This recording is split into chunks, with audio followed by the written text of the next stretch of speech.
Deixa eu Tá ver. bom.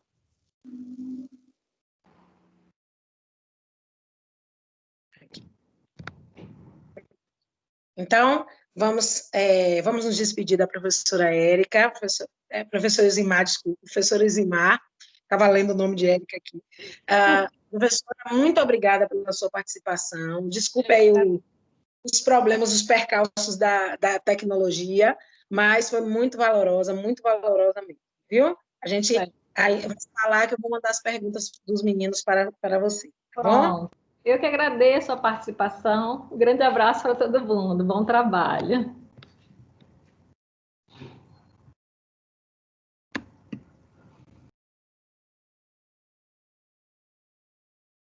Seu microfone está desligado, professora Adriana. Desligou sozinho? Eu estava falando com a professora Zimar e desligou. Bom, gente, então, retomando, eu sei que muitos de vocês devem ter perdido a conexão também, porque está chovendo aí na região de Piauí, mas eu sei que depois vocês vão acessar e vão ver as falas dos nossos professores maravilhosos. Agora nós vamos falar com o professor Glauber Barros, ele é professor de Geografia, né? Uma área, aliás, muito interessante por ter uma dimensão não só populacional, como espacial da Terra, né? Então, professor Glauber, por favor, tome a palavra. Boa noite a todas e a todos que estão presentes aqui nesse momento, para a gente conhecer um pouco sobre a geografia e o curso de geografia. Eu sou professor, como a professora Adriana falou, sou professor Glauber, professor da UNEB em Caetité, onde a gente tem o curso de geografia, curso de licenciatura em geografia. O nosso curso, ele acontece nos turnos matutino e vespertino, na cidade de Caetité. Durante 4 anos, o candidato entra no curso para se formar professor de geografia. O curso possibilita que o aluno que ingresse se forme em professor de geografia para atuar na educação básica, ou seja, no ensino fundamental, 2 e no ensino médio, e também na EJA. Além disso, se o aluno quiser seguir carreira, que a gente chama carreira acadêmica, ele pode fazer mestrado e doutorado e se tornar professor no ensino superior. Inclusive, no campus de Caetité tem um programa de mestrado em ensino e tem um grupo de pesquisa em ensino de geografia, caso o aluno queira continuar estudando no campus de Caetité e fazer suas pesquisas. Quando o aluno entra no curso de geografia, ele tem uma diversidade de disciplinas, de projetos para poder participar. A geografia é essa ciência, né? Uma ciência antiga que começa desde os povos árabes, passando pelos gregos e chegando finalmente aos europeus e depois aqui a nós, né? Os latino-americanos e norte-americanos.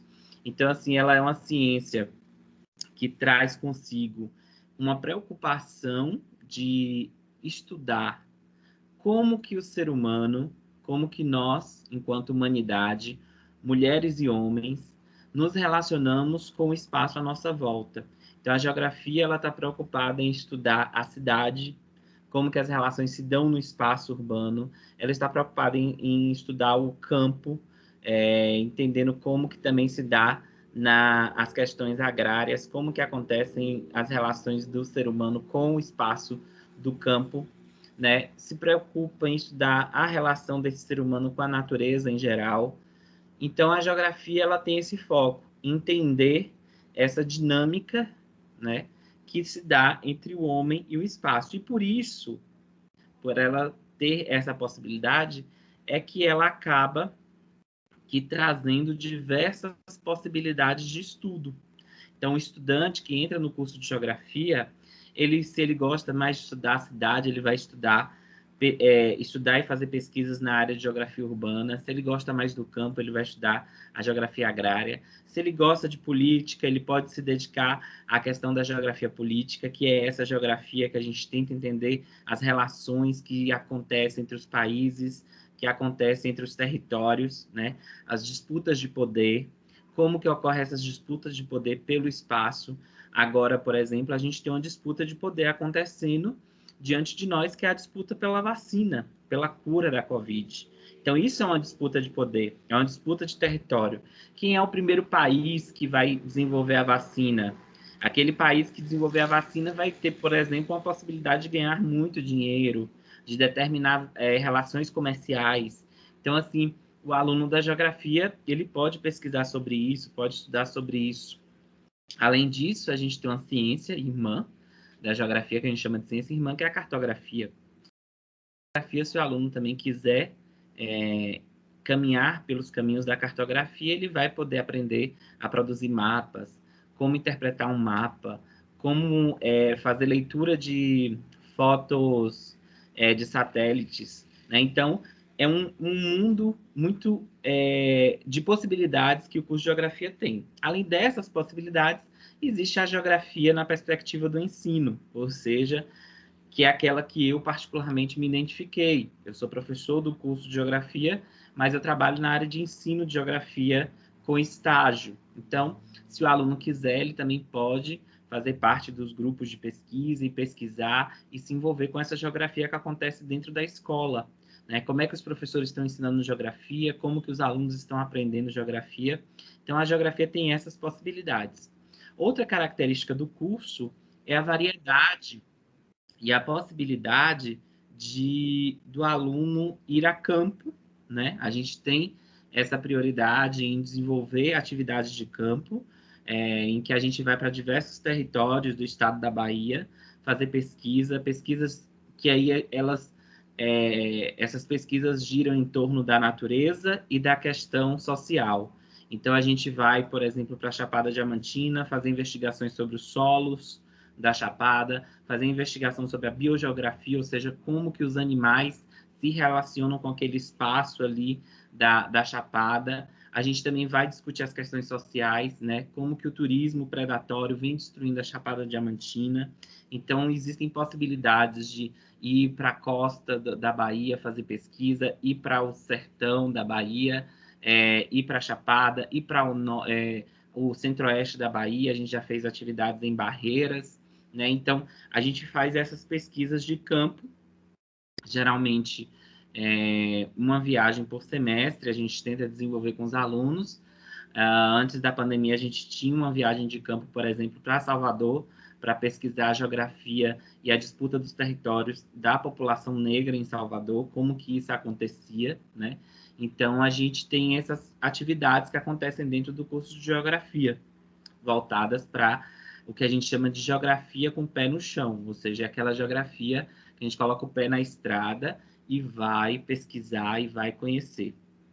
Então, para vocês terem uma noção do curso, né, depois que o aluno se forma, existem aí essas possibilidades, como eu disse, dele se formar e ir trabalhar na escola.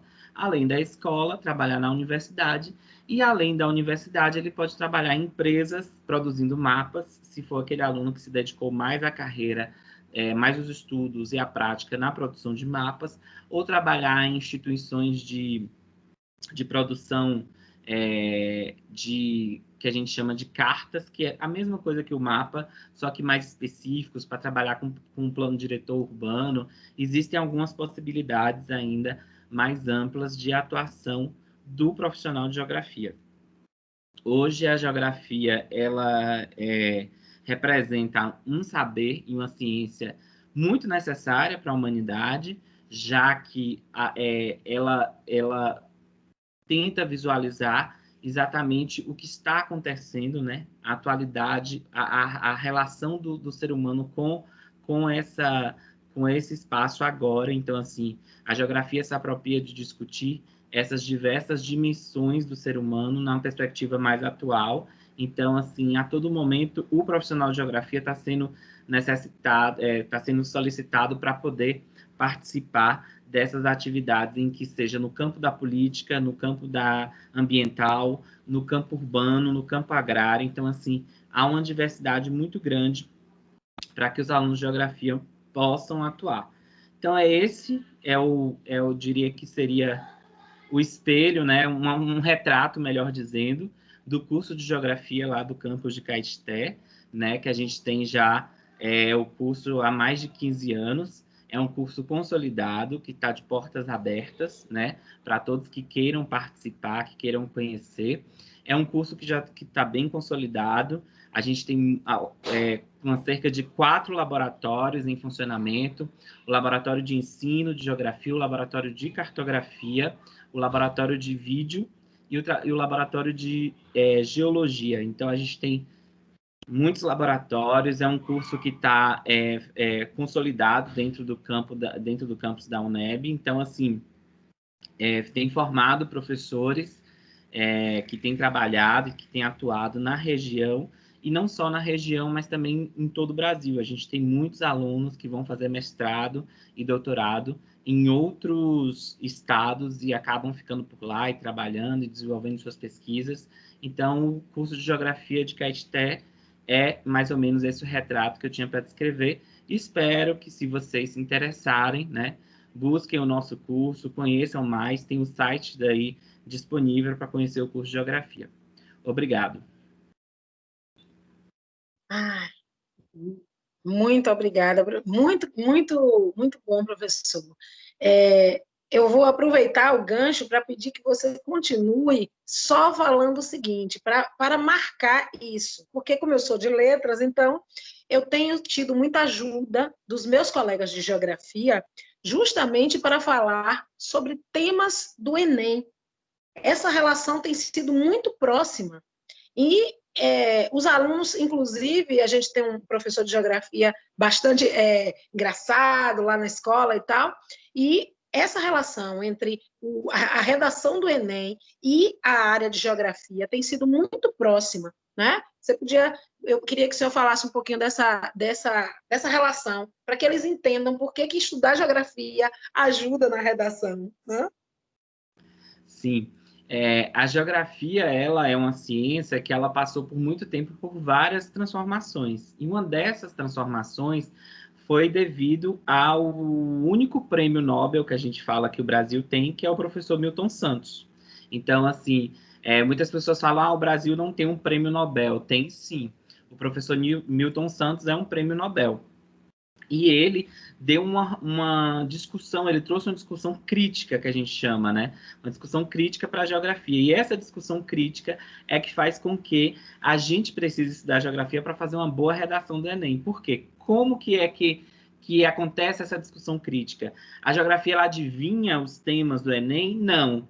Ela traz um conhecimento crítico para, à medida que você pegar aquele tema, você falar assim, eu preciso compreender esse tema não só numa interpretação superficial, mas eu preciso compreender esse tema na totalidade. Se o tema é sobre violência contra a mulher, não cabe a mim falar somente que a mulher está apanhando, mas eu preciso discutir na totalidade esse tema, sobre a violência, como ela ocorre, em que perspectiva ela ocorre, qual o papel do Estado nessa violência, ele reproduz essa violência ou ele combate essa violência contra a mulher, qual o papel da sociedade, qual o papel da escola. Então, assim, eu tenho que analisar na totalidade. E a geografia traz esse conhecimento crítico, que é você analisar essa sociedade não só sob uma perspectiva focada, mas por uma perspectiva ampla, em que a gente possa ter diversas possibilidades.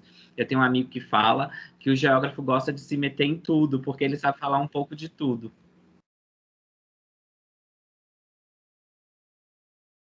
Essa impressão, é a impressão que a gente tem.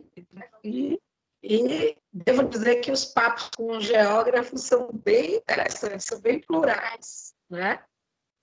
Professor Glauber, será que ele caiu? A internet dele caiu? Ele não, a internet dele caiu. Deixa eu ver se ele volta para que a gente possa agradecer. Vou aguardar só um pouquinho ele retornar. Ele caiu. Deixa eu ver se ele retorna.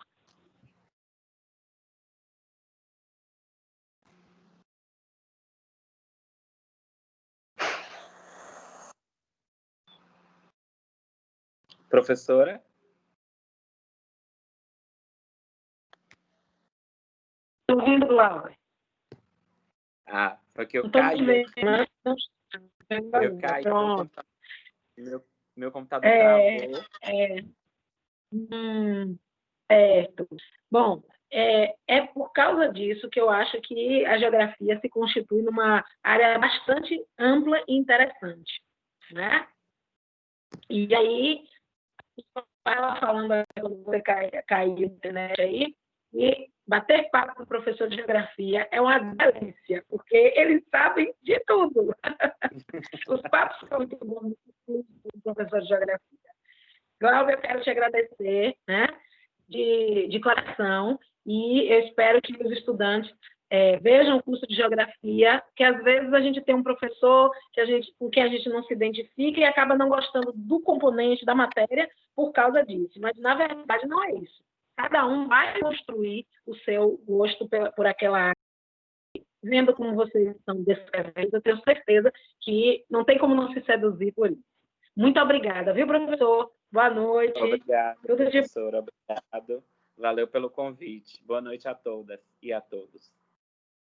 Ok. Bom, gente, agora nós vamos entrar na área das exatas, né? Temos aqui um professor de uma área que eu acho que todo mundo tem curiosidade. Talvez seja difícil de estudar aí no ensino médio, mas eu acho que todo mundo tem curiosidade, até porque muitos dos produtos que temos em casa tiveram como base esta área. Então, eu trago para vocês o professor Abraão Félix, nosso coordenador do curso de Química da UNEB. Ele vai se apresentar para vocês. Professor Abraão, boa noite. Boa noite, Adriana. Em primeiro lugar, agradecer, né, pelo convite, parabenizar pela atividade, né, profissões, né, acho que é extremamente importante, né, para os estudantes do ensino médio, que em breve eu espero que esteja na UNEB, né, nos diferentes cursos, Química, História, Geografia, Pedagogia, Matemática e Letras.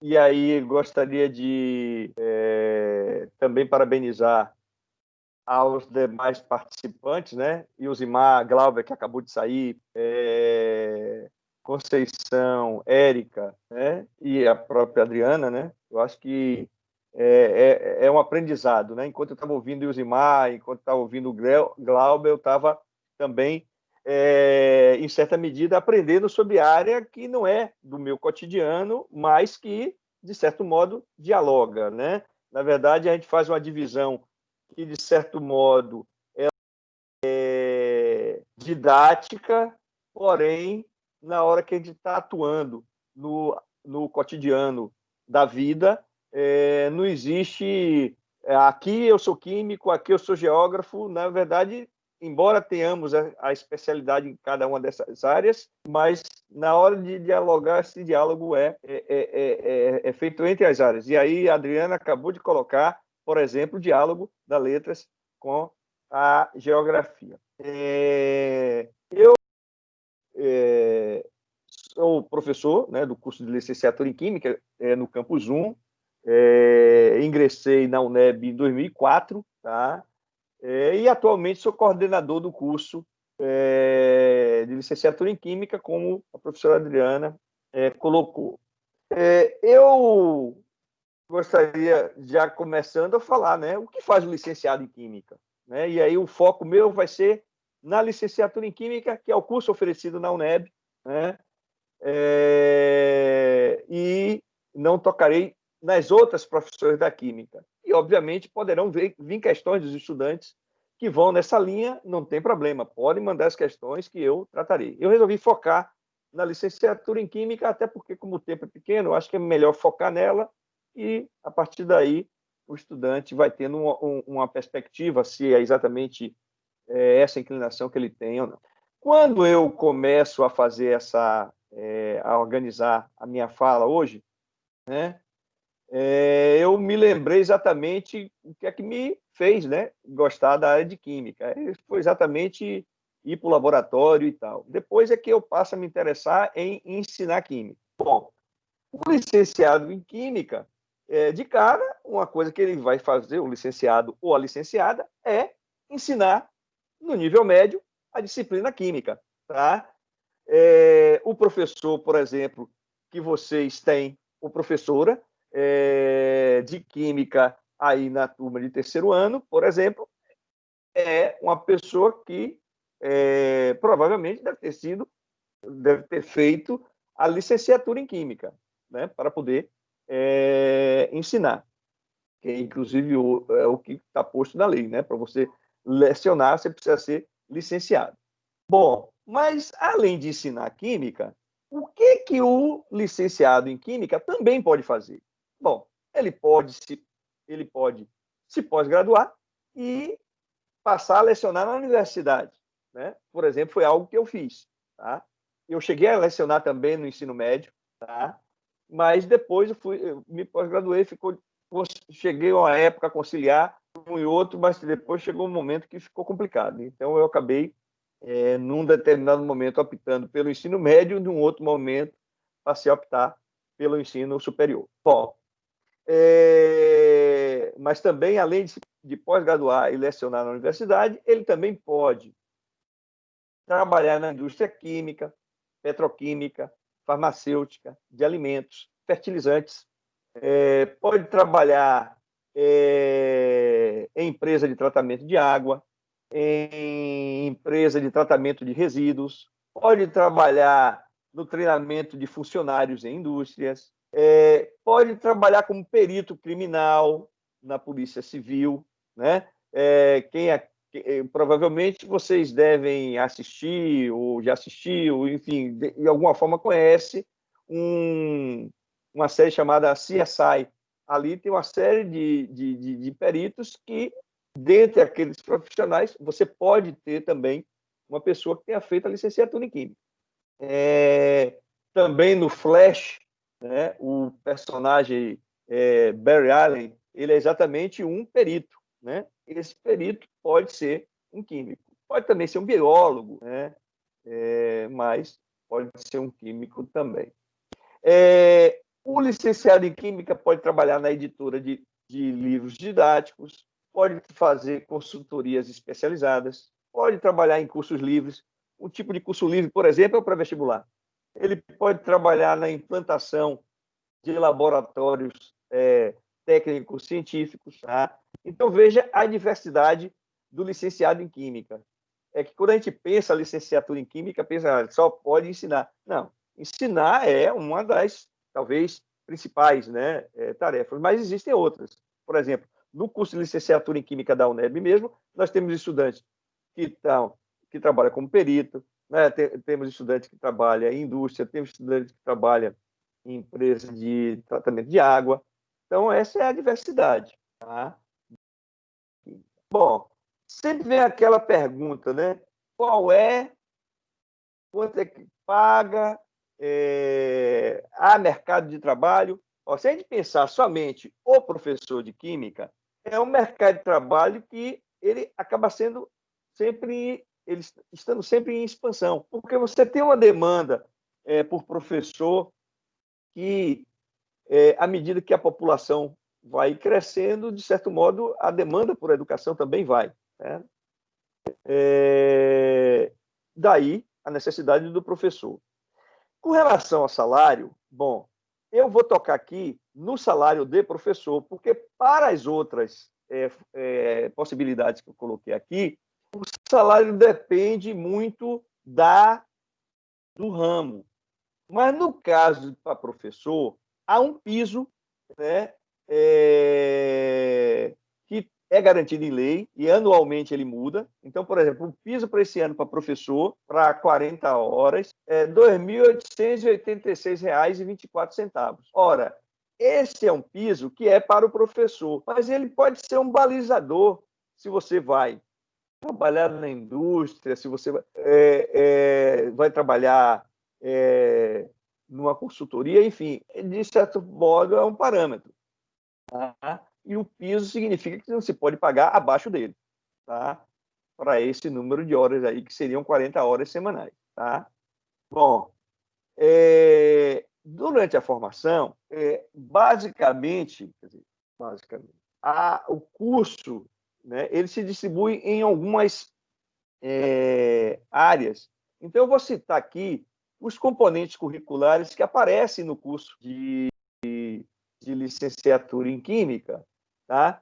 E quando eu for citando, eu vou sinalizando se você só vê uma matéria, ou duas, ou três dentro daquele campo. Então, Panorama da Ciência é um componente curricular, né? É só ele mesmo. Metodologia científica, na verdade, metodologia do trabalho científico também é só um componente. Segurança no laboratório também é só um componente. Psicologia da educação também é só um componente.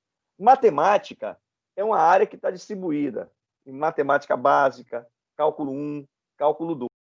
Tem 3 áreas da matemática. Tem aí a física, que se distribui em 3 matérias de física: física 2, física 3 e física 4. Química geral, que é distribuída em geral 1 e geral 2. Química inorgânica 1 e inorgânica 2. Orgânica 1, 2 e 3. Química analítica também 1, 2 e 3. E fisicoquímica também 1, 2 e 3. Aí tem, quer dizer, veja que aí a parte da química, como é uma licenciatura em química, tem um número de químicas, obviamente, grande, né? Você não vai ensinar algo que você não sabe, por exemplo. Ou vai atuar como químico sobre coisas que você não sabe. Então, tem que ter uma carga horária de química grande, né? Agora, como você também vai lecionar, também tem que ter uma carga educacional ou pedagógica grande. Então, além da própria psicologia da educação, você tem a didática, você tem estágio supervisionado, que se divide em 1, 2 e 3, tem prática de ensino, que é um conjunto de componentes. Por exemplo, o próprio Panorama da Ciência está dentro dessa prática de ensino. Laboratório de comunicação e interação pedagógica, oficina de leitura, instrumentalização para o ensino de química, conteúdos de química para o ensino médio, oficina de produção para o ensino de química, Libras, né, a língua brasileira de sinais, justamente para trabalhar com as pessoas que têm algum nível, né, de surdez. A bioquímica, faz um link aí, biologia e química. A química e meio ambiente, que trabalha aí, veja, química e meio ambiente, por exemplo, é um momento que você pode trazer o biólogo, você pode trazer o geógrafo, você pode trazer alguém da área de letras, da matemática, aproveitando que a professora Érica está aqui, da pedagogia, quer dizer, é bem interdisciplinar, né? Tá? Então, eu diria que se vocês tiverem interesse em fazer o curso de licenciatura em Química, a UNEB oferece, né? Estamos de portas abertas, quer dizer, é um curso que ele versa tanto a parte teórica quanto a parte prática nos seus laboratórios de Química e nos seus laboratórios de ensino, né? Então, eu diria que é uma carreira promissora e é uma carreira que você também pode se realizar, né? Então, veja a diversidade que a gente teve hoje aqui, ou está tendo hoje aqui nessa mesa, e ela poderia ser mais ampliada ainda. Ou seja, tem muita área interessante, muita área boa, e o que é importante? O mercado de trabalho ajuda. Agora, o mercado de trabalho ele pode ir mudando com o tempo. O que é fundamental? É você tentar ver se aquela profissão que você está escolhendo hoje, qual é a perspectiva dela de futuro. E aí, por exemplo, essas 5 que estão sendo tocadas hoje aqui, 6, ela tem uma perspectiva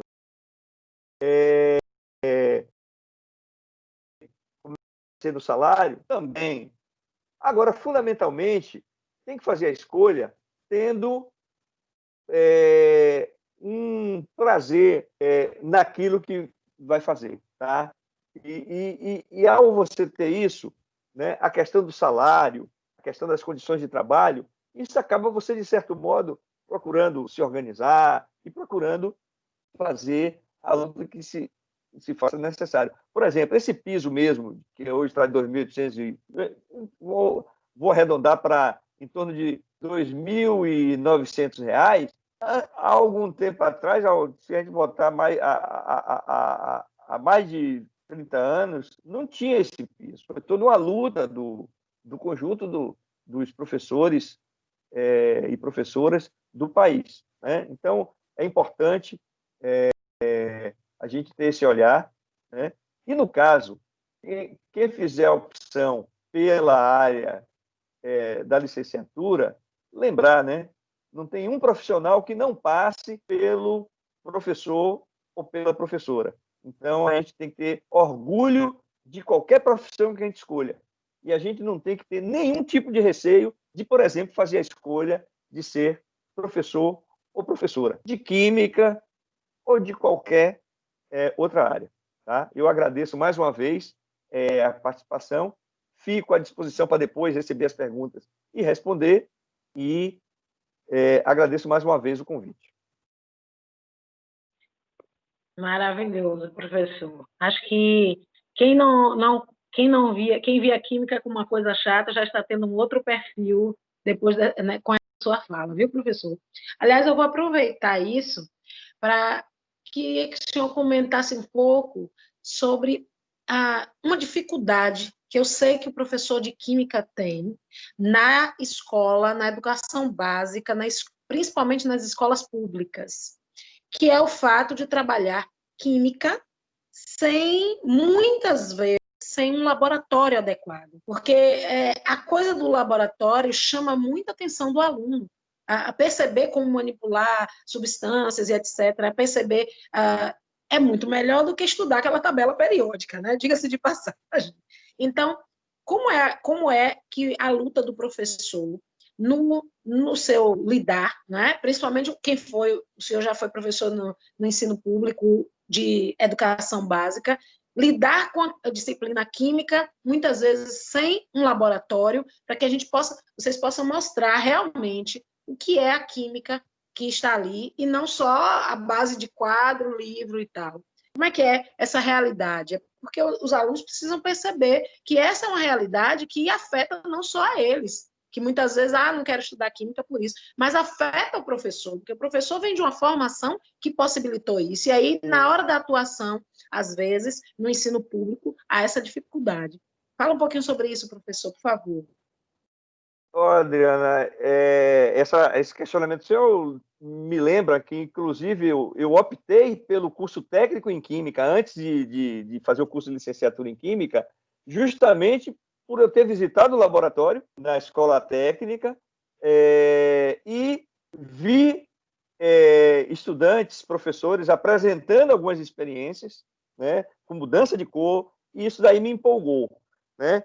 Agora, não ter o laboratório significa que a gente não possa fazer prática? É claro, ter o laboratório é importante, né? Sim.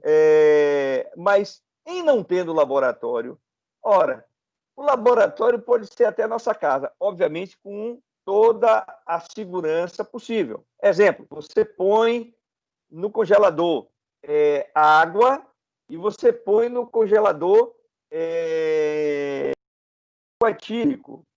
A água vai congelar no congelador, o álcool etílico não vai congelar. Por que isso acontece?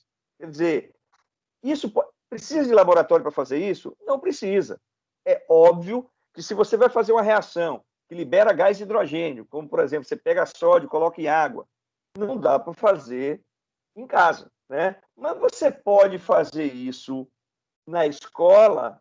Pode, né? Você só precisaria conseguir um pouco de sódio, né?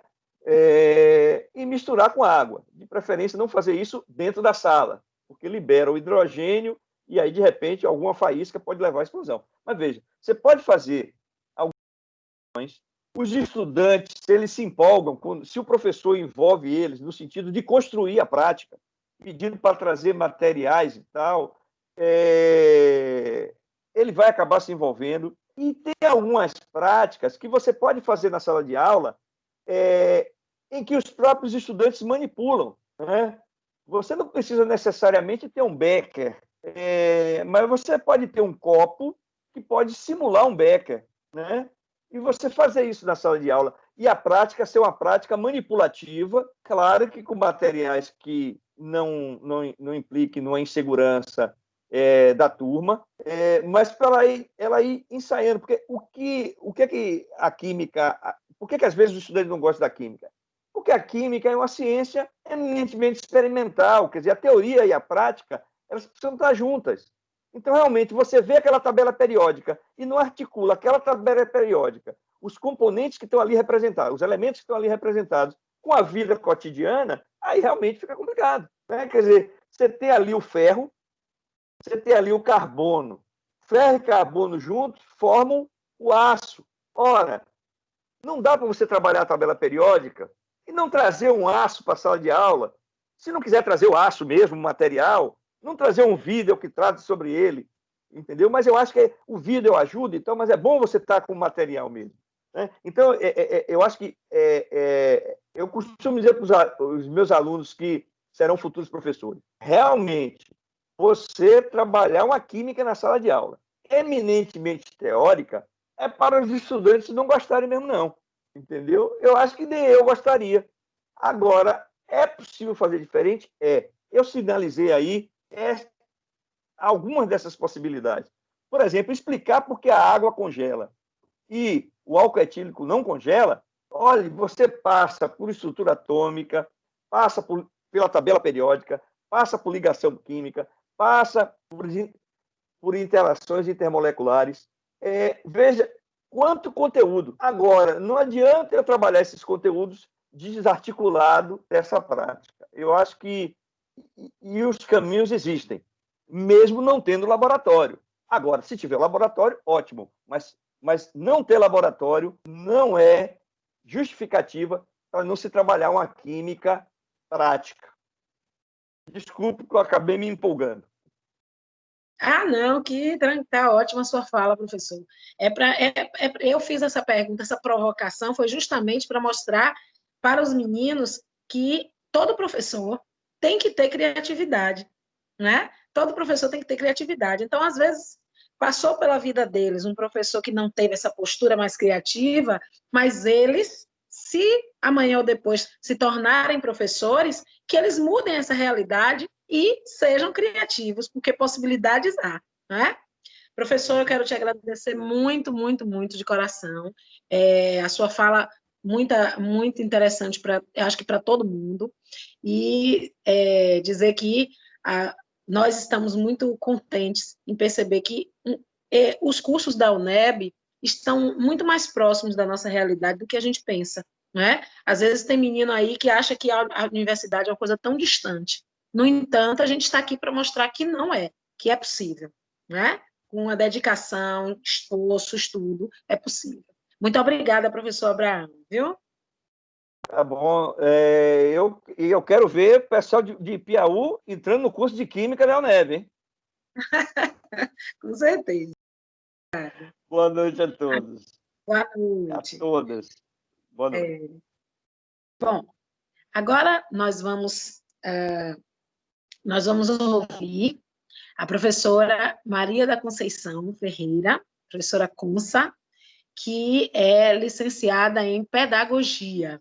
A licenciatura em Pedagogia é necessária para aqueles que vão ministrar aulas para as crianças, para os meninos um pouco menores, Fundamental 1, mas também Pedagogia é aquela área, a licenciatura que nos ensina a como dar aula em qualquer área, né? Além do que os coordenadores, muitos diretores, coordenadores de escola são gestores que estudaram pedagogia, né? Lidar com a educação de uma maneira mais técnica, mesmo que não seja de uma área específica, como português, matemática, é da competência da pedagogia. E vocês vão conhecer com a professora Conceição.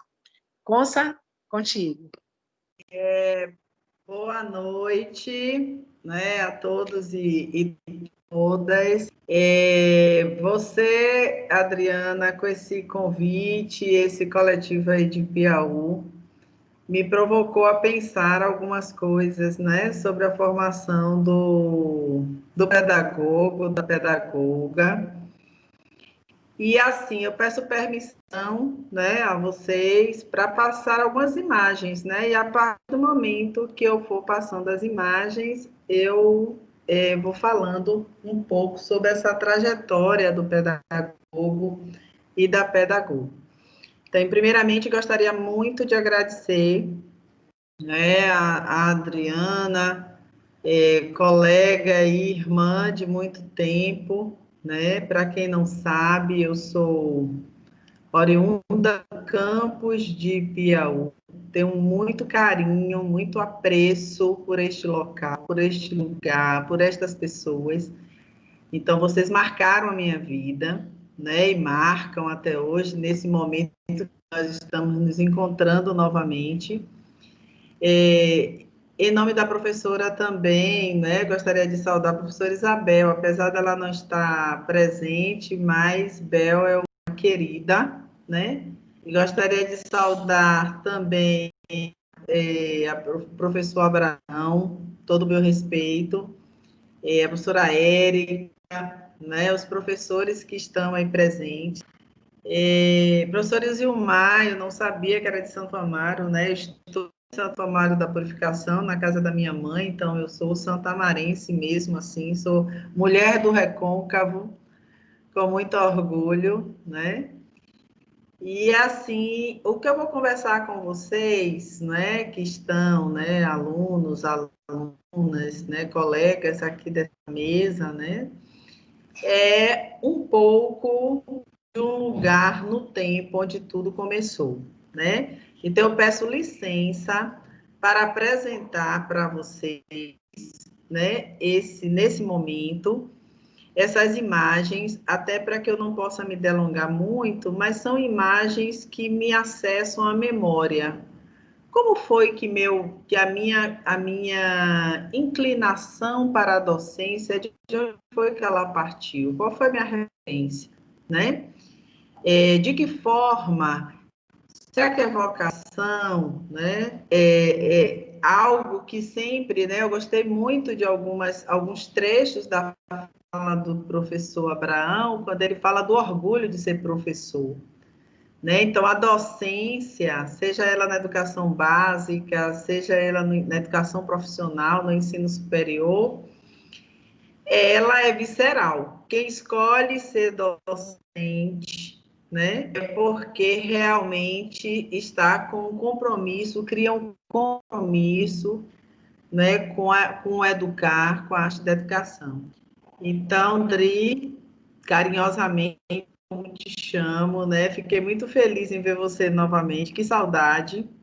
Eu vou passar um pouco dessas imagens e vou conversar um pouco sobre a partir de um caminhar, né, para si, trazer um pouco da trajetória de um pedagogo, né, de uma pedagoga. E assim, dessa forma, eu gostaria de confirmar se vocês estão vendo, né, o primeiro slide. Estou vendo direitinho. Então, assim, em algum lugar no tempo, onde tudo começou, eu fui provocada a pensar sobre isso, porque é mais ou menos, né? Quando vocês estão nessa, eu me lembro que quando eu estava nesse período, né, de ser professor, não ser professor, que profissão seguir, é algo que realmente nos inquieta e que nos envolve naquele momento. Então, no meu caso, em alguns casos, nós temos essa inclinação, né, para o ser pedagogo, ser pedagoga, né, para a docência, desde as experiências de muito pequena, ou de muito pequeno, né? Às vezes essa inclinação, essa vocação, ela parte também do ambiente familiar.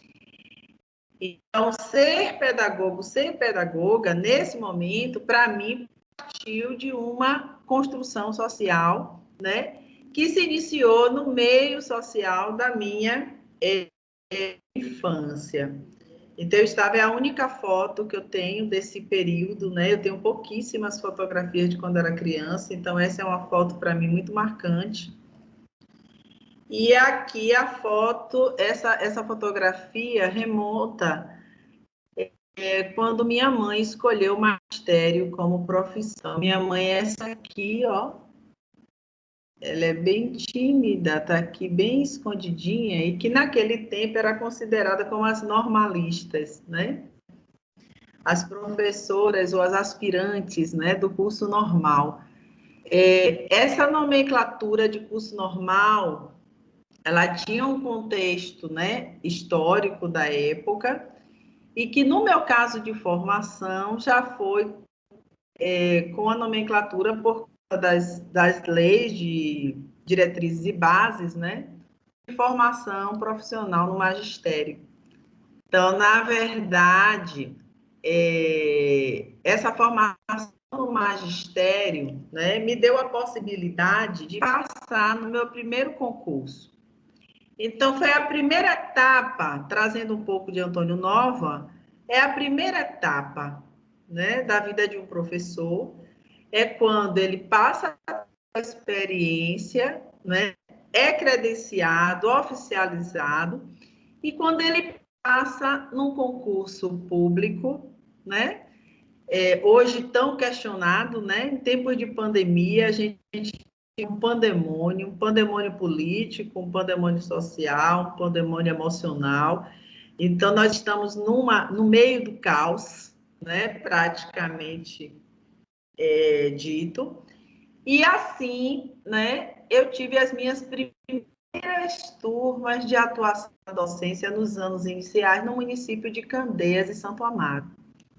Então, essa experiência vai trazendo por ser professor, né,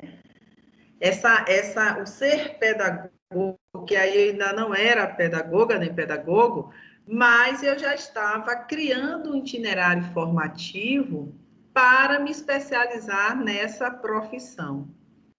Então, essa foto aí que vocês estão vendo é uma foto do período, quanto orgulho de ser professor na época, década de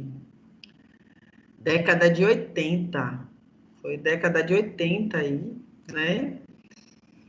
E que eu estava formando, né, em ser professora, né, me profissionalizando em ser professora. Nesse momento o orgulho que nós tínhamos de ser chamada de professora e de estar publicizando para a comunidade local que nós estávamos assumindo, né, um saber fazer profissional da docência. Então, no interior, por exemplo, eu não tive essa experiência em outros espaços, mas eu tive essa experiência aqui no interior, em Santo Amaro. Então, era todo um rito, a comunidade precisava ver e saber, né, como essa docência, como esses novos docentes estariam sendo conhecidos e conhecidas naquele momento e naqueles rituais. Então, essa foi minha primeira turma, né, de atuação na docência. Eu era muito novinha, né, aqui eu estava com 16 anos de idade, e a alegria, né, de ter os meus primeiros alunos do ensino, dos anos iniciais do ensino fundamental. Então, havia todo um ritual, né, em relação a isso, e nesse momento eu fui instigada. Eu acho que todas as pessoas que são atraídas pela docência e pela pedagogia, nós ficamos inquietas com as questões da relação do saber, da relação professor-aluno, da relação com o ensinar, com o saber fazer ensinar. E foi a partir dessas inquietações, né, que eu busquei uma formação que me desse um credenciamento no ensino superior e que eu aprofundasse mais algumas lacunas, né? Sobre como o meu aluno aprende, por que eu não consigo que meu aluno aprenda, né? Porque os alunos apresentavam algumas dificuldades de aprendizagem, então eu fui me inquietando com algumas questões e que o curso de pedagogia me abriu o horizonte, né?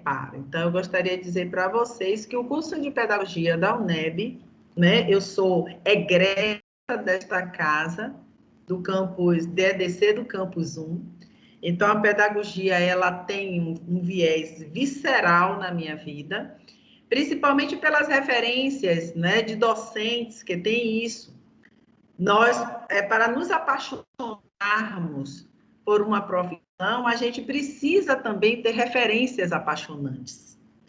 E a professora Maria Antônia, eu fiz algumas referências, né? A professora Maria Antônia me fez conhecer, através da docência universitária, o universo da literatura infantil, né? Esse universo encantador da contação de história, que nos traz tantas revelações.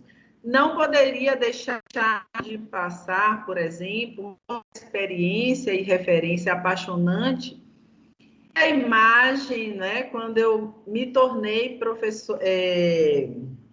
bolsista de CNPq, através do projeto de pesquisa do professor Jackson Neville. Né? Então, na profissão, nós precisamos de referências para que, nesse momento, né, nesse encantamento, nesse reencantar pela docência, eu já era docente, eu entrei no curso já com experiência docente, mas eu precisava me reencantar pela docência, eu encontrei referências e pessoas muito interessantes e muito marcantes na minha vida e que, com certeza, vocês, ao adentrarem no ensino superior, encontrarão também essas referências, né, para pensar em educação, para refletir sobre educação e para fazer diferente, né, diferente de muitas práticas, de muitas situações, né, de preconceito e de uma série de outras pautas, né, que nós temos aí na sociedade emergente, em relação a essa relação, né, com o saber a partir da educação básica. Então, assim, eu fiz estágio no curso de pedagogia, hoje eu atuo como coordenadora de curso, do próprio curso de onde tudo começou, né? Então, eu estou, enquanto egressa, né, nós buscamos dispositivos de intervenção, de interpretação, que a memória, ela traz, né, à tona todas as questões, as dificuldades, os dilemas e todos aqueles processos de um curso de pedagogia.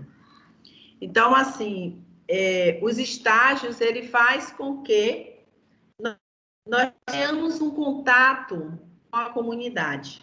Né? Isso é uma experiência, apesar de que, quando eu fui para o ensino superior, já com a docência, mas estar na comunidade de Narandiba, né, como estagiária, me fez ver um lado, né, e um aspecto, né, da vida urbana bastante desolador, mas, ao mesmo tempo, me fez ver o grau de importância de um pedagogo, de uma pedagoga na formação, né, dessas crianças. Então, essas imagens, para mim, elas são muito marcantes nesse sentido, né, até chegar à formatura. É um curso de 4 anos, de integralização curricular de 4 anos. Hoje, nós temos, no Campus 1 da EDC, um curso com 4 estágios. O estágio 1 é um estágio voltado para anos iniciais, os primeiros anos, né? Os primeiros anos do ensino fundamental. O estágio 2 é direcionado para a gestão, o estágio 3 é educação infantil e o 4 é aprofundamento de todos esses segmentos.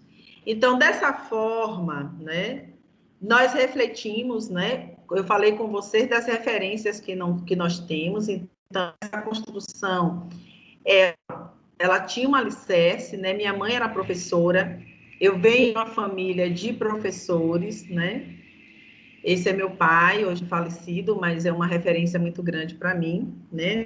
Esse aspecto e um grande incentivador para que eu estudasse, então ele tinha muito orgulho de ter uma filha professora. E daí, a pedagogia, ela pode te levar a vários encontros na educação.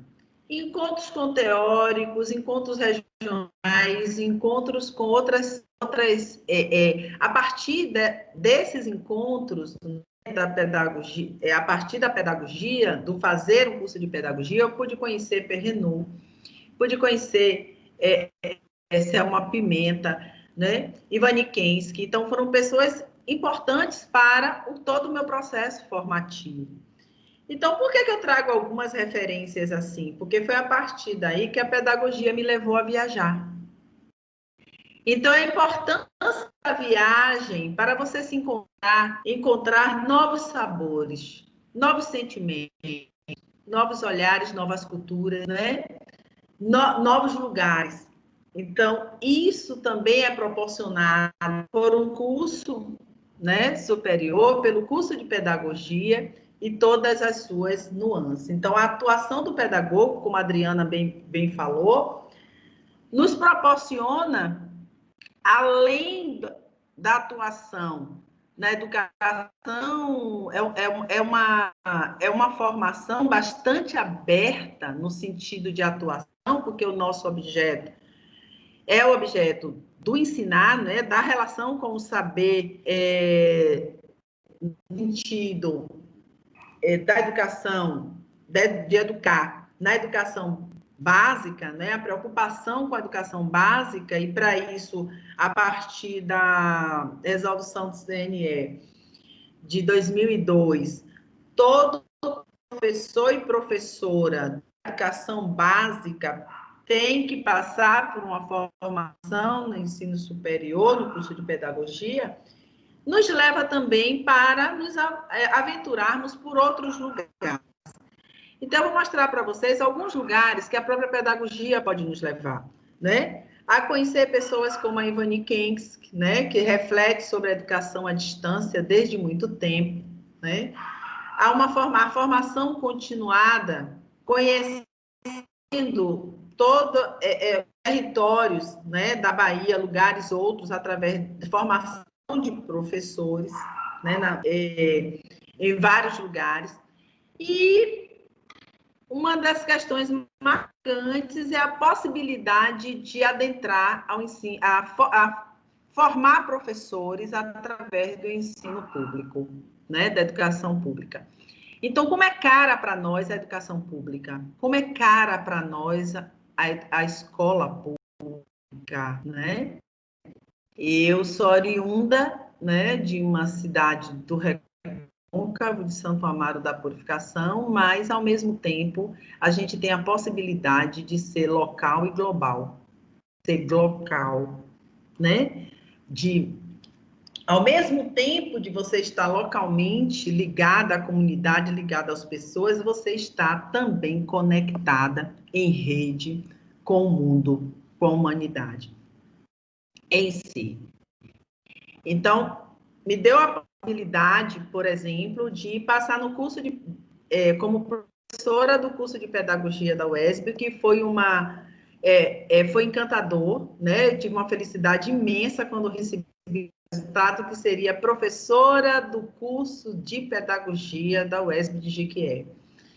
Né? Então, eu tinha momentos de encontros, momentos de viagens, né? Até passar também como professora, fui professora do curso de pedagogia da UNEB, mas não poderia deixar, né, de falar do curso de letras de Piauí. Adriana, olha que memória. Então, você está conseguindo ver? Gente! Essa imagem, eu fui buscar essa imagem, né? Eu fui acessar essa memória, e essa foi minha primeira turma do curso. Então, eu estava encantada demais com o curso de letras, porque era uma outra possibilidade, né, de trazer os saberes pedagógicos para o curso que eu ainda não conhecia, mas que tem um núcleo, né, tem um eixo formativo para a docência, e foi uma experiência muito marcante na minha vida. Então, aqui eu assim, tenho muita saudade dessas pessoas. Algumas eu ainda tenho contato, né? Fiquei muito sentida com o falecimento de Pedro, né? Pedro se foi, né? O de Caminho Preta. Mas eu estava, assim, eu me sentia extremamente fortalecida de estar nesse meio. Também Matheus, né, que era da turma e que hoje é funcionário, né, aí com vocês, está ajudando na gestão. E também aí em Piauí eu trabalhei com a formação, né, de professores Rede UNEB, que hoje nós temos, né, o PAFOR, olha para isso, as meninas de Ubatã, né? Uma riqueza, né? Então nós coordenamos, então o curso de pedagogia te dá uma possibilidade, assim como outros cursos, mas eu estou defendendo a minha praia, o meu fazer, aquilo que eu gosto, aquilo que eu faço, né? Agora, para vocês que estão nesse processo ainda de escolha da profissão, nos dá várias possibilidades, né? Então, a coordenação da Feira de Livros, que eu dividi com a professora Socorro Cabral, foi uma experiência muito bacana. Nós tivemos a oportunidade de trazer, né, referências nacionais para essa feira. E, assim, olha o que fizemos em Jequié, né? Reunimos mais de 2.000 crianças e adolescentes. Então, é coisa de pedagogo mesmo. Algumas áreas disso é coisa da pedagogia, é coisa da pedagogia. A pedagogia, o pedagogo, ele é assim, né?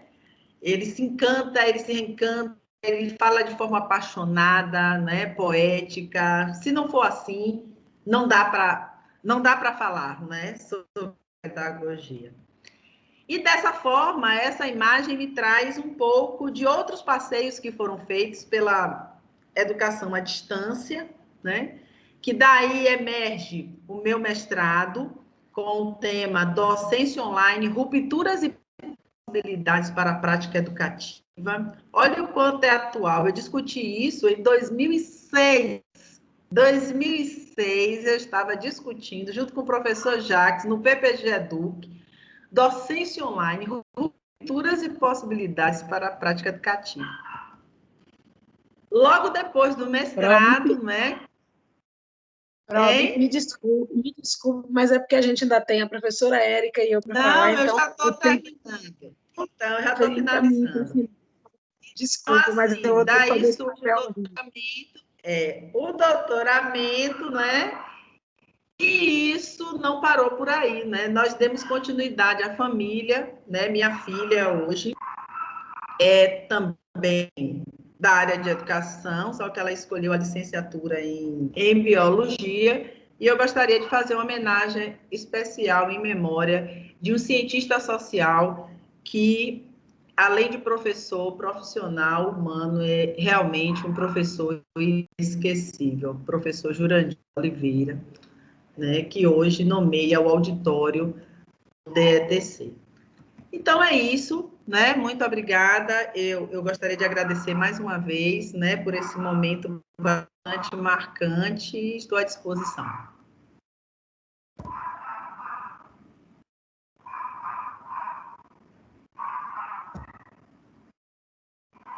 Pronto, Adriana. Minha querida, me perdoe, mas a gente tem que fazer esse papel chato, porque o horário é muito curto. Não, é altamente compreensível. Olha, Consa, muito obrigada. Eu ia fazer até uma pergunta para ti, mas agora, como a gente passou um pouco do tempo, não vai dar tempo. Mas a pergunta seria no sentido de falar sobre de pensar por que muitas vezes no Brasil a figura do professor é tão depreciada, né? Mas eu mesma vou dar o direcionamento para essa resposta. Será que o professor não inquieta muitas instituições, muitas instâncias, porque ele trabalha exatamente com aquilo que é mais perigoso no ser humano, que é o pensar, né? Então, ser professor é trabalhar exatamente com o pensar, é libertar pensamentos. Por isso que acho que a profissão é a que a gente escolheu, a gente tem essa paixão tão grande por ela, viu? Consa, muito obrigada, tudo de bom, a gente se fala posteriormente, estava com saudade também, viu? Tá bom, meu amor, beijo. Obrigada, beijo. E agora, por favor, Consa, descompartilhe a tela, que aí entra a professora Érica. Obrigada. E agora nós temos outra área das exatas que faz um frio na barriga, porque a gente estuda a vida toda, e a vida toda, muitas vezes, a gente diz, eu não sei matemática. É igual, não se preocupe não, é igual à língua portuguesa. Eu ouço muito, eu não sei português, mas é uma área maravilhosa, até pelo seu caráter de exato, não é? Então, a professora Érica Nogueira está aqui para falar um pouco de matemática, para que vocês vejam que não é esse bicho papão. Professora Érica, boa noite. Boa noite a todos e todas. Muito obrigado, Adriana, pelo convite. Cumprimento a todos os professores que já passaram aí, falando das suas experiências e da vivência nas diversas áreas do conhecimento. Boa noite a todos que nos assistem pelo YouTube, em especial a comunidade de Piauí, né? Uma comunidade muito querida, inclusive. Então, como a professora Adriana já me apresentou, eu sou a professora Érica Nogueira Macedo, professora de matemática. Hoje, professora da UNEB, do Campus 2 Alagoinhas, onde já tive a experiência de estar coordenando o curso de licenciatura em matemática e atualmente estou na direção do Departamento de Ciências Exatas e da Terra, que com muito orgulho sou egressa dessa mesma casa. Então, como a própria professora Conceição já havia falado, né, ela também é egressa da UNEB, eu sou uma egressa do mesmo campus e do mesmo curso no qual eu me formei, hoje eu trabalho. Então, esse é o primeiro exemplo que eu gostaria de dar para vocês. É possível? Estamos sempre com disposição na universidade para acolher a todos os alunos e a gente tem sim possibilidade de sair trilhando o nosso percurso acadêmico até alcançar diversas posições dentro da comunidade acadêmica, não é? Mas estamos aqui para falar um pouco do que é ser um professor de matemática. O que é que um curso de licenciatura em matemática nos oferece, não é? Como já foi falado aí também por meus colegas anteriormente, quando a gente forma um licenciado numa determinada área, em especial em matemática, né, um dos objetivos é a docência na educação básica. Entenda a educação básica como o ensino fundamental e o ensino médio. Mas essa não é a única possibilidade de atuação de um licenciado em matemática. Nós temos hoje diversas outras atividades que um professor pode estar desenvolvendo, como, por exemplo, produção de material didático, ainda mais agora que nós estamos vivenciando uma época inovadora para muitos de ensino remoto, nos quais a produção de material didático é imprescindível, seja ele escrito, seja ele através de mídias, com produção de conteúdos digitais. Um professor de matemática também pode dar consultoria, fazendo avaliação de sistemas de ensino, né, de sistemas municipais, sistemas estaduais. A gente pode estar trabalhando na consultoria da melhoria da educação básica do nosso país. Podemos atuar também em diversas linhas de pesquisa, né? Temos na verdade, podemos pensar em 3 linhas de pesquisa na área de matemática, uma voltada para a educação matemática, que é como pensar a matemática, como que se aprende a matemática, de que forma nós podemos trabalhar a matemática para que ela seja mais acessível e mais discutida nos diversos níveis de ensino. E temos o estudo daquela matemática mais densa, que é a matemática pura, que estuda a matemática pela matemática, e as pesquisas na área da matemática aplicada, que estuda a matemática, usa, na verdade, a matemática para aplicar em diversos modelos, como, por exemplo, nós estamos passando por um período de pandemia onde nós ouvimos todos os dias nos rádios, né, nas mídias, diversas projeções de como a pandemia se comportaria, onde nós alcançaríamos o pico dessa pandemia. Todas essas análises são feitas por matemáticos, através dos que nós chamamos de modelos matemáticos, não é? Então, de fato, a gente tem uma diversidade de atividades que o licenciado em matemática pode estar executando, né?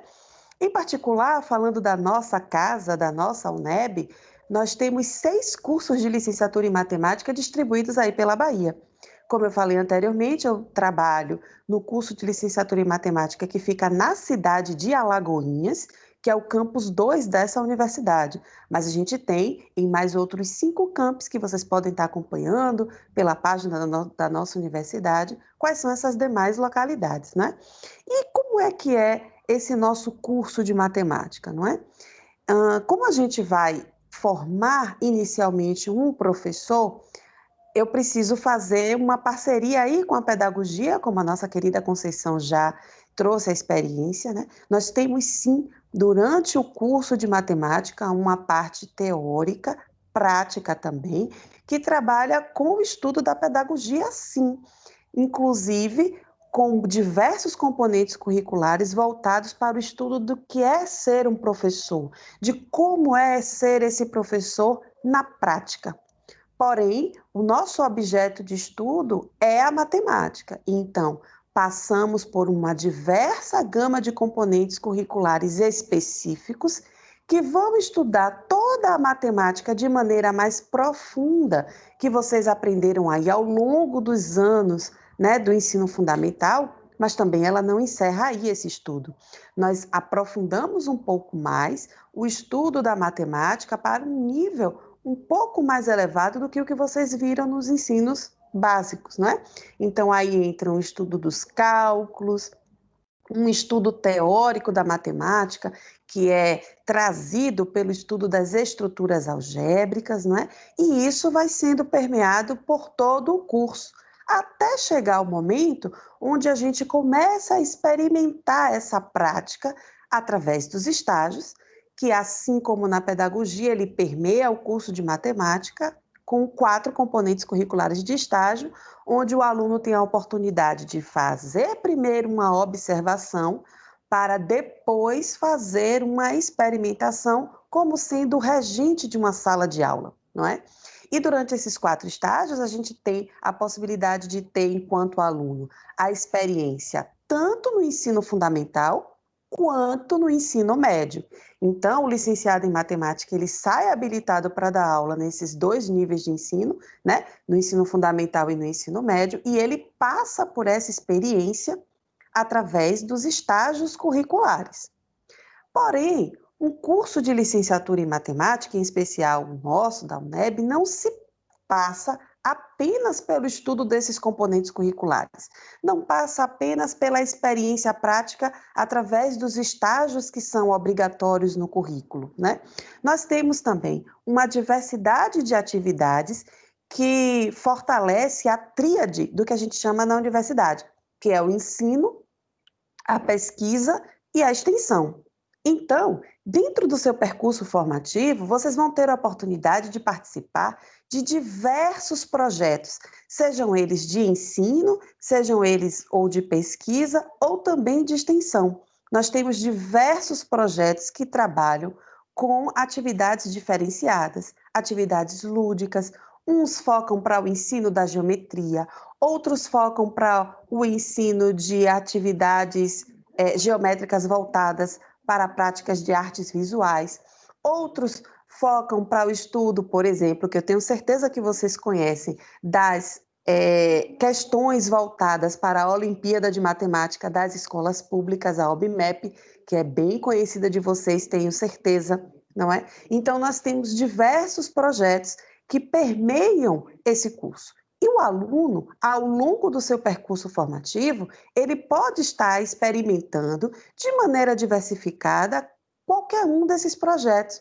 A universidade tem um programa de bolsas, né, bolsas de monitoria, no qual o aluno ele faz processos seletivos, sendo aprovado, ele vai ser monitor de um desses projetos, então ele vai ajudar o professor a confeccionar material, material manipulável, vai ajudar o professor a elaborar materiais de ensino, né, roteiros de estudos, vai dividir essa sua experiência com os seus colegas da própria universidade e também tem possibilidade de dividir a sua experiência com a escola básica e isso gera frutos.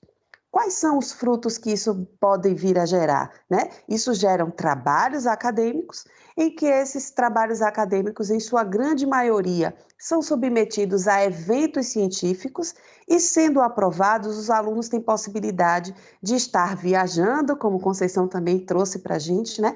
Pelo mundo afora, apresentando aquilo que ele estuda dentro da universidade. Então, a universidade, como o próprio nome já diz, é um mundo de portas abertas, é um universo. Então, por meio dos projetos, por meio de um curso de graduação, vocês vão ter possibilidade de conhecer o mundo, vão ter possibilidade de interagir com a ciência que o mundo produz. E isso é muito bom, é muito importante.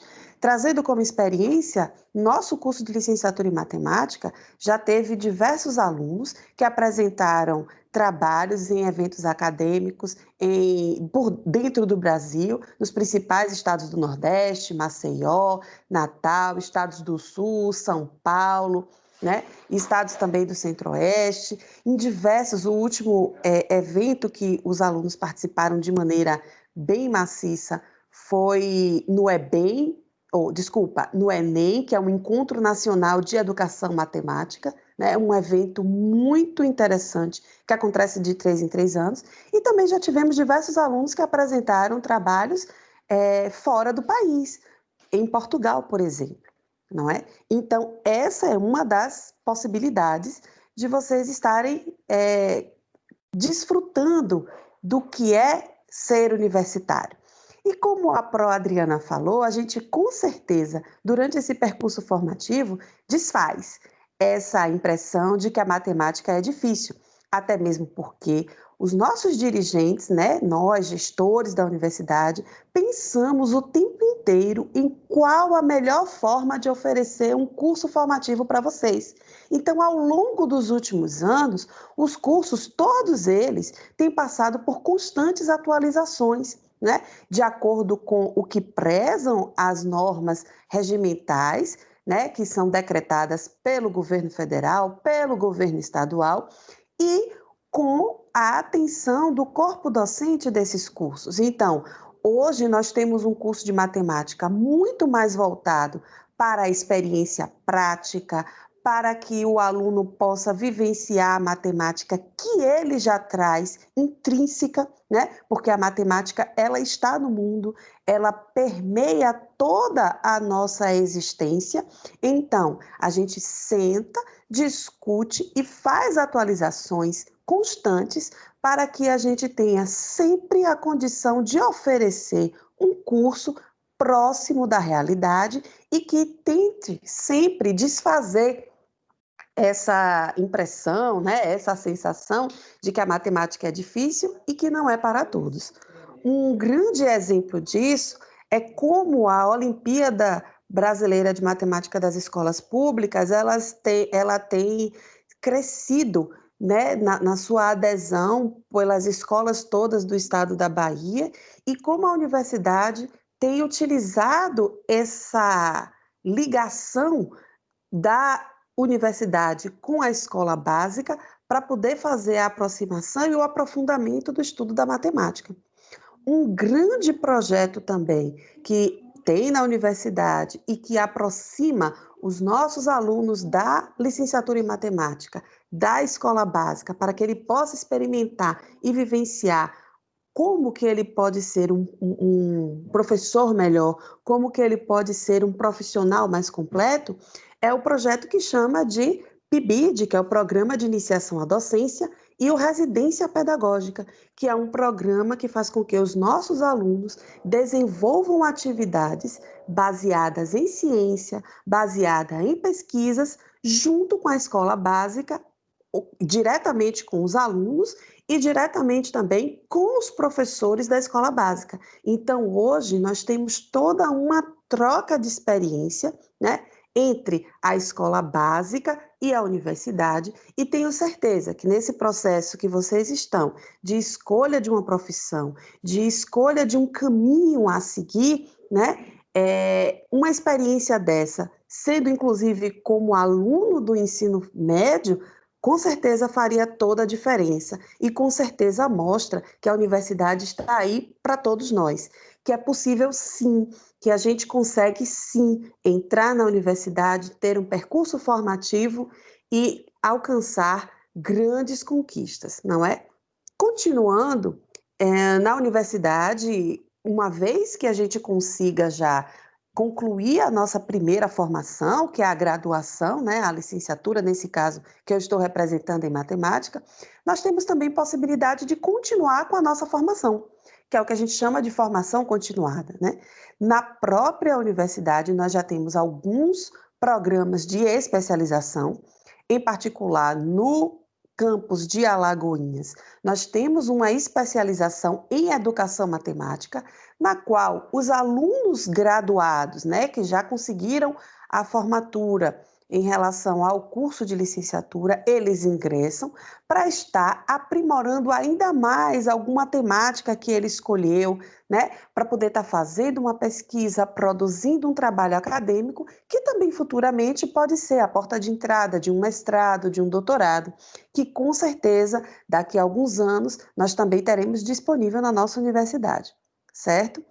Para deixar vocês assim um pouco mais encantados com a possibilidade, eu gostaria de citar uma fala do Galileu Galileu que diz o seguinte: a matemática é o alfabeto com o qual Deus escreveu o universo.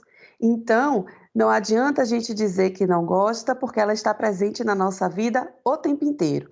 Ela está presente na nossa vida quando nós organizamos a nossa vida financeira, quando nós olhamos uma árvore, inclusive pela sua estrutura, quando nós apreciamos, por exemplo, algumas conchas, quando temos o privilégio e o prazer de frequentar o mar, né? Todas elas têm modelos matemáticos envolvidos, né? Tem situações que remetem ao estudo de conteúdos matemáticos, e tenho certeza que, como profissionais que vocês se tornarão um dia escolhendo essa profissão, vocês vão estar empenhados em cada vez mais buscar diferentes possibilidades e diferentes maneiras de trazer os seus alunos para uma realidade de estudo da matemática mais próxima do que a gente vivencia no dia a dia. Poxa, eu gostaria muito que os alunos conseguissem enxergar isso até antes de entrar no curso de matemática, porque matemática é vida, matemática é vida, não é? A pergunta que eu estava pensando em te fazer, você acabou respondendo ao final, que às vezes os alunos têm aquela impressão, eu vou estudar isso para quê? Eu vou aprender esse conteúdo para quê? Eu vou usar para quê na minha vida? E, como você falou, a matemática está em todo lugar, né? Está a todo momento, e gente que não estudou matemática na escola básica direito, ou que não foi para a universidade, está usando matemática aí no dia a dia, né? Agora, é claro que quem entra no curso de matemática vai saber os porquês e, com certeza, vai saber usar melhor esses conteúdos, esses conhecimentos no seu dia a dia, viu? Pelo adiantado da hora, professora, eu vou me despedir, mas muito obrigada pela sua participação. Foi bastante esclarecedora, bastante motivadora. Eu acho que quem já gosta de matemática, depois de uma fala dessa, não tem por que não experimentar, não é? Então, quero agradecer muito a sua participação, agradecer até porque você está aqui desde o início, prestando atenção direitinho, Conceição também. Então, tudo de bom e muito obrigada por essa fala, tá bom? Obrigada, Adriana. Eu que agradeço e me mantenho à disposição para as dúvidas que os meninos enviarem. Infelizmente, a gente ficou com um tempinho mais curto, mas estou aqui à disposição. Muito obrigada e uma boa noite a todos. Boa noite, querida. Bom, Boa gente. Noite, Érica, Adriana, Matheus, Eduardo. Bom, gente, para a gente finalizar, eu vou falar rapidamente, né, sobre o meu curso, o curso que me traz aqui a falar com vocês. Eu sou licenciada em Letras Vernáculas. Diferente dos meus colegas, eu sou egressa, eu estudei na Universidade Estadual de Feira de Santana, porque eu moro perto de Feira de Santana, numa cidade chamada Conceição do Jacuí. Bom, o que é o curso de letras? O curso de letras é um curso para quem vai trabalhar com línguas, né? Não é língua biológica, línguas no sentido de código que a gente usa para se expressar, código que usamos verbalmente para nos expressar. Claro que no curso de letras a gente trabalha também com outras formas de expressão, mas o código verbal é o principal. O professor de língua portuguesa vai trabalhar dando aulas, obviamente, né? Mas não é apenas dando aula que a gente pode exercer esse estudo. Dentro da universidade, meus colegas já falaram bastante sobre as pesquisas que fazemos, né? Seremos vocês entrando no curso de letras e desenvolvendo pesquisas, fazendo as pós-graduações, etc., vocês se tornarão cientistas da língua, não é? O curso de letras é apaixonante no sentido de suas vertentes. Temos a vertente mais pedagógica, mas temos também a vertente da literatura. Essa é uma outra face do curso de letras, além de ser professor de língua portuguesa, a vertente da literatura. O curso de letras, por sinal, a nossa amiga Sandy Júnior, é formada em letras, nos traz um universo literário, um olhar para esse universo literário que é diferenciado das outras pessoas, porque a gente vai olhar criticamente, olhar teoricamente, e é claro, né, para quem gosta, vai conseguir, por conta desses olhares diferenciados, uma paixão mais aprofundada pela palavra, pela língua, pelas suas expressões. Eu conheço um grafiteiro que é formado em letras, pois é, e ele usa o grafite nas paredes de uma cidade próxima aqui, usa o grafite para expor a sua paixão pela palavra, né? Seja com frases, seja com versos dele, versos de outros, de autores. Então, essa é outra possibilidade do formado graduado em letras. Ele pode ser escritor, né? Ele pode ser redator. Eu tive uma professora que é redatora da TV Subaé, de Feira de Santana, né? Ele pode escrever, vocês podem escrever novelas, vocês podem fazer edições, vocês podem escrever textos dos mais diversos, porque vocês, além de trabalhar a parte da literatura, nós também trabalhamos a parte da escrita oficial, escrita acadêmica, a escrita de todas as formas. E como a gente vai ser professor também de redação, a gente também trabalha o fazer redação, não é? Então, essas são algumas das possibilidades. O profissional em letras também tem uma vertente que eu gosto muito, que é a vertente de revisor de texto. Nós podemos fazer revisão, claro que tem que ter um bom domínio da gramática, tal, mas nós podemos fazer revisão de vários textos. E isso é um trabalho, é um exercício profissional também. O revisor de textos pode trabalhar em diversos setores que precisam desse tipo de serviço. E ele pode trabalhar para si mesmo. Ele pode ser um revisor que as pessoas contratem para fazer aquele serviço, para revisar aquele texto naquele momento. Quem trabalha com isso pega muitos textos das pós-graduações para corrigir, mas pega os artigos, às vezes artigos que vão ser publicados em revista, são trazidos para que a gente corrija. E a gente ganha por isso, cada um dá o seu preço. Professor de língua portuguesa na sala de aula, eu sei que não é um exercício muito fácil. Vocês sabem bem disso, porque vocês são alunos e passam por isso. E eu ouço muita gente dizer assim, eu não gosto de português, nunca aprendi português. Mas a gente precisa pensar que a nossa língua é responsável pelo nosso estar no mundo. Muito do que a gente pensa veio de falas, de textos que a gente lê, que a gente ouve. E esses textos podem nos colocar, nos posicionar no mundo. Então, determinadas opiniões, às vezes, não são opiniões só porque você passou por aquilo ou concorda com aquilo, mas são opiniões que fazem com que você demonstre a sua postura no mundo, seu perfil, como quem é você, né? Então, o profissional em letras tem uma capacidade de ler o mundo que é muito especial, muito especial. Até porque as palavras saem da gente, chegam nas outras pessoas e vão engravidando de quem são essas pessoas, vão engravidando de seus perfis, vão engravidando de suas posições sociais. Então, a partir desse movimento, quando as palavras voltam a nós, elas já não são mais as mesmas. Parece conosco, não? Eu gosto muito dessa metáfora das palavras e as pessoas, porque nós passamos pelas experiências de vida e nós nunca somos os mesmos. Pois as palavras, vejam as palavras que ganham novos sentidos, vejam as palavras que ganham novos significados, palavras antigas que chegam novamente e nós fazemos essa dança com elas. E digo mais, viu? Vocês, adolescentes, são os responsáveis pelo que a gente chama no curso de letras de evolução da língua.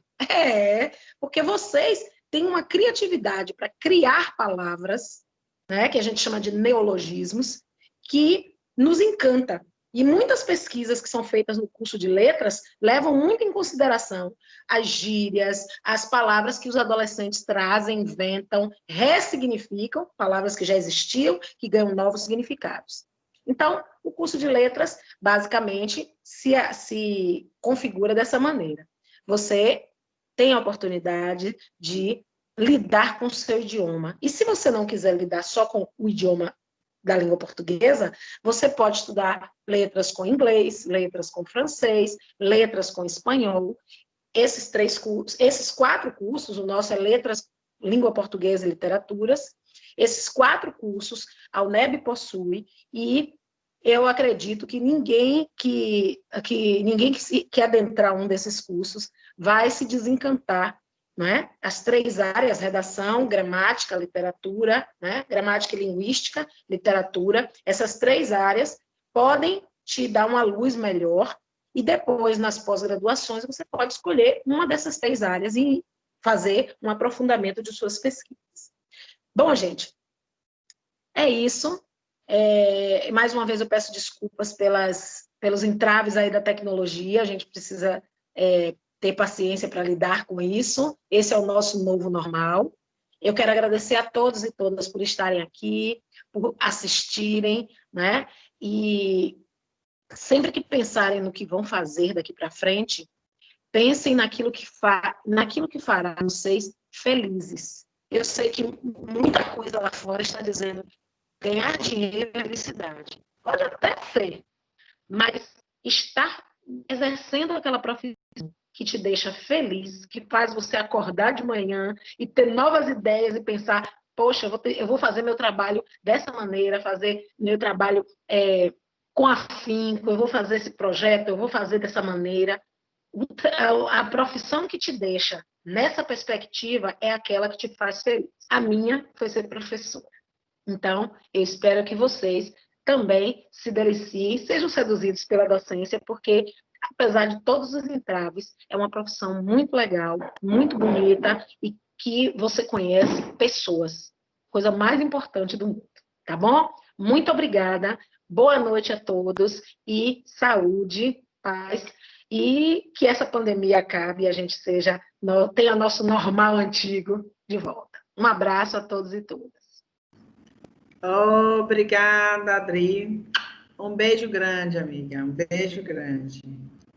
Érica, um beijo grande. Uhum. Clodoaldo, você pode... Matheus que estava gravando, né? Então... Eu tava aqui assistindo o restante.